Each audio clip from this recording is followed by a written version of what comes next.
You know, the weather outside, frightful, but there's nothing like coming in out of the cold to some delicious comfort food. And Michael Schlow, the executive chef at Alta Strada, is here to show us a hearty red wine braised brisket, and for dessert, a little bit of Secret Agent raspberry bars. Secret Agent raspberry bars afterwards, yes. Happy New Year, Chef. Happy New Year to you as well. Thank you for having me on. Thank you so much. It smells really good in here. Well, this is good comfort food, you know. Yeah. I got to ask you, sure. when I saw this, I thought, oh, makes sense, brisket on New Year's. Right. Why do we associate brisket with New Year's? I actually don't. I associate it with all year round. Oh, all year round? This is just comfort food. Okay. It's just good. It's freezing outside. Yeah. You want something that's going to make you feel good after you eat this, you know. All right. And so this is a fairly simple dish where the oven does all the hard work, really. So what it is a lot of salt and pepper on the meat first, okay? Right. A little bit of fresh ground pepper. And what you want to do is sear the meat, but this is really the only time it's going to see really intense heat. The rest of the time it's going to be in the oven, very low temperature, okay? So you want to sear it.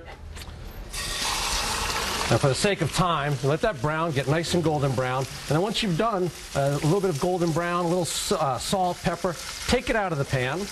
And come on over here. This is all the fat that would have come out of the brisket. Right. All right, so we put in some onions, we put in some carrots, celery, I mean, all the stuff Grandma used to put in. I wish we had the smell-o-vision. A little pinch of rosemary, some garlic.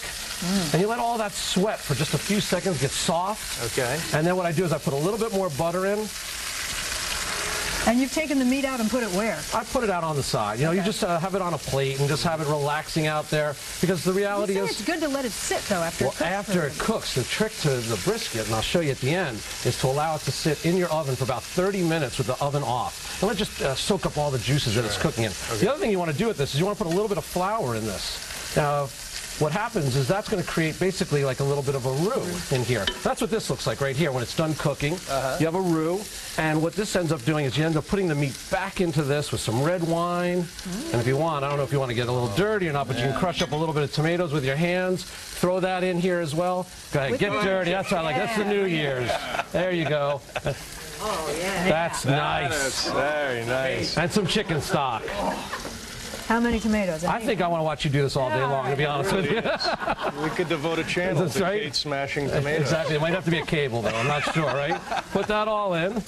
Throw the brisket back in on top, and then you want to let it cook really, really softly at just 300 degrees for about 3 hours for a piece of brisket. Oh, all right. Now, 3 hours. 3 hours. It's going to be tender and juicy, and let it rest, as I said, until the sauce starts to thicken and it starts to look like this.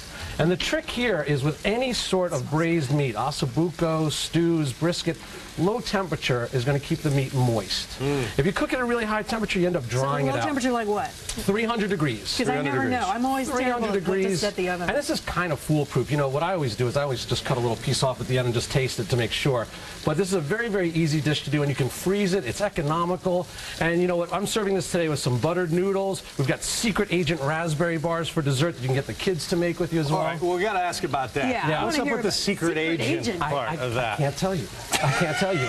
It's a secret. You would have to kill him? I would have to kill him and everybody here at the studio. That's right, yes. But they are delicious. Actually, my sister-in-law gave me the recipe, and she may have something to do with being a secret agent, but we won't expose her identity. But they are so delicious, and when I cut these, I cut them really large. This way I say, I only had one. You know, I was being good today. Right. And if you don't want to have noodles or potatoes, you just make extra vegetables, and you could do this with some grilled rice. I couldn't resist. Come on in and eat. Yeah, that's what Fantastic. And as I said, this is something, you know, if you put it in the freezer, it's very, very easy to... I didn't realize you can freeze brisket. Yeah, absolutely. As long as How it's... long? I think my mother's had some frozen for about 20 years in her freezer, to be honest with you. And she just pops it out. She's like, oh, I whipped up a little bit of brisket. LBJ. Exactly, you know. But it's really, really tasty. And just make sure that if you are going to freeze it, that it's covered in the sauce. It'll last a good long time in there. And hopefully you find it tender and tasty. And whatever the secret is in the Secret Agent thing. They're good? Very, very awesome. good. Awesome. Well, I'm glad that you like them. Michael, thank you so much. It's my Appreciate pleasure. it. Thank Happy you. New Year to you. Thank you. Same to you. And of course, you can get these recipes at our website at abcnews.com. We'll be right back, everybody. Forgive the full mouth.